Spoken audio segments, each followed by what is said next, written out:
এই চ্যানেলে জানাই আপনাদেরকে স্বাগত।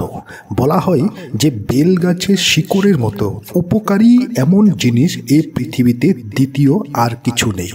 যে মানুষ বেল গাছের শিকড় ধারণ করে বলা হয় যে সকল তীর্থ দর্শনের চাইতেও অনেক বেশি পুণ্য পাওয়া যায় যদি মানুষ বেল গাছের শিকড়কে ধারণ করা যায়। বলে যে তুলসীর মালা যে ব্যক্তি ধারণ করে থাকে, আপনি যে কারণে তুলসীর মালা ধারণ করছেন তার চাইতে বেশি পুণ্য পাবেন যখন আপনি বেল গাছের শিকড়ের মালা আপনি ধারণ করবেন। বলা হয় যে রুদ্রাক্ষ থেকেও অনেক বেশি যে ভালো ফল দিয়ে থাকে সেটি হচ্ছে বেল গাছের শিকড়। এবং আজকের ভিডিওতে আমি আপনাদেরকে বলবো যে বেল গাছের শিকড় ধারণ করলে কোন সেই ভালো ভালো চমৎকার আপনি জীবনে দেখতে পাবেন। যদি একজন মানুষ বেল গাছের শিকড়কে ধারণ করে থাকে তাহলে সে জীবনে কখনো কোনো দিনও সে দরিদ্র থাকবে না, জীবনে কোনো দুঃখ তার কোনো ক্ষতি করতে পারবে না, কোনো ব্যক্তি তার ক্ষতি করতে পারবে না, জীবনে সর্বদা সে নিরোগী হয়ে থাকবে। তো নমস্কার বন্ধুরা, যারা আজকে এই চ্যানেলে নতুন রয়েছেন চ্যানেলটিকে সাবস্ক্রাইব করে নিন এবং এই ভিডিওটিকে একটি লাইক এবং শেয়ার করে নিন যাতে ভিডিওটি অন্যেরা দেখে উপকৃত হতে পারে। এবং যারা নতুন রয়েছেন এই চ্যানেলের বেল বাটনটিকে অবশ্যই ক্লিক করবেন।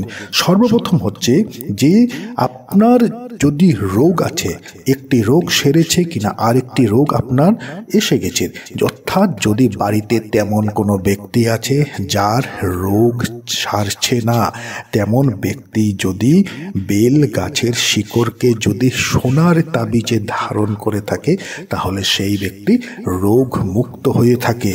এবং বেল গাছের শিকড়ের চমৎকারিতা শোনার পূর্বে আপনি এই ভিডিওর কমেন্টে ওম নমঃ শিবায় অবশ্যই লিখবেন। বেল গাছ এমন একটি গাছ বলা হয় যে স্বয়ং বেল গাছে মহাদেব এবং মা পার্বতীর স্থান, অর্থাৎ বেল গাছের শিকড় যখন আপনার সঙ্গে থাকবে সর্বদা মহাদেবের আশীর্বাদ আপনার সঙ্গে থাকবে। যদি আপনি আর্থিক সমস্যায় ভুগছেন, আপনার অর্থের যে সমস্যা সে সমস্যা আপনার জীবনে লেগেই রয়েছে, বহু চেষ্টা করার পরও আপনি আপনার জীবন থেকে অর্থের অভাবটিকে শেষ করতে পারছেন না এবং বারংবার অনেক বেশি পরিশ্রম করার পরও আপনার কাছে টাকা পয়সা আসছে না বা আপনি সঞ্চয়টুকু করতে পারছেন না। যদি গ্রহের অবস্থান খারাপ হয়ে থাকে, গ্রহের অবস্থান খারাপ থাকলে মানুষের জীবনে অনেক দুঃখ, অনেক কষ্ট, অনেক বাধা বিপত্তি এসে যায়। যদি গ্রহ আপনার ঠিক নয় এবং যদি আপনার মন শান্ত নয়, যদি আপনার মন শান্ত নেই, মন আপনার চঞ্চল হয়ে আছে, কি করবেন কি করবেন না ভেবে পাচ্ছেন না এবং যাই করছেন সেখানেই আপনার সমস্যা সৃষ্টি হয়ে গেছে এবং যে কাজে আপনি হাত দিচ্ছেন সেই কাজে আপনি বিফলতা পাচ্ছেন, সেখানে আপনি কোনো সাকসেস পাচ্ছেন না, উন্নতি পাচ্ছেন না, তাহলে আপনাকে কি করতে হবে? বেল গাছের শিকড় আপনাকে ধারণ করতে হবে তামার তাবিজে। তামার তাবিজে বেল গাছের শিকড় ধারণ করুন, অর্থ কষ্ট থেকে মুক্তি পাবেন, গ্রহ আপনার পক্ষে হবে এবং আপনার মন শান্ত হবে। মন আপনার যদি চঞ্চল থাকে, মনের দ্বারা যদি আপনি পীড়িত হয়ে আছেন তাহলে আপনার মন আপনার সাপোর্টে থাকবে, আপনি মনকে শান্ত করতে পারবেন, অর্থ অবস্থাকে যে অর্থের যে দুর্বলতা সেই দুর্বলতাকে আপনি দূর করতে পারবেন। যদি আপনার মনোকামনা আপনার পূর্ণ হওয়া চাই, আপনি বহু চেষ্টা করার পর আপনার মনের যে ছোট ছোট স্বপ্নগুলিকে আপনি পূর্ণ করতে পারছেন না, সেই ক্ষেত্রে বেল গাছের শিকড়কে রূপোর তাবিজে আপনি ভরে ধারণ করুন। এতে কি হবে? আপনার মনোকামনা পূর্ণ হবে। আমাদের মনের অনেক মনোকামনা থাকে, অনেক ইচ্ছা থাকে, অনেক স্বপ্ন থাকে, সেই স্বপ্নগুলিকে পূর্ণ করার জন্য আমরা যথাসাধ্য চেষ্টা করে থাকি, কিন্তু অনেক সময় অনেক বেশি চেষ্টা করার পরও আমাদের মনের সেই ছোট ছোট মনোকামনাগুলি পূর্ণ হয় না। যদি মনোকামনা আপনার পূর্ণ করার দরকার সেই ক্ষেত্রে আপনি রূপোর তাবিজে বেল গাছের শিকড়কে ধারণ করুন।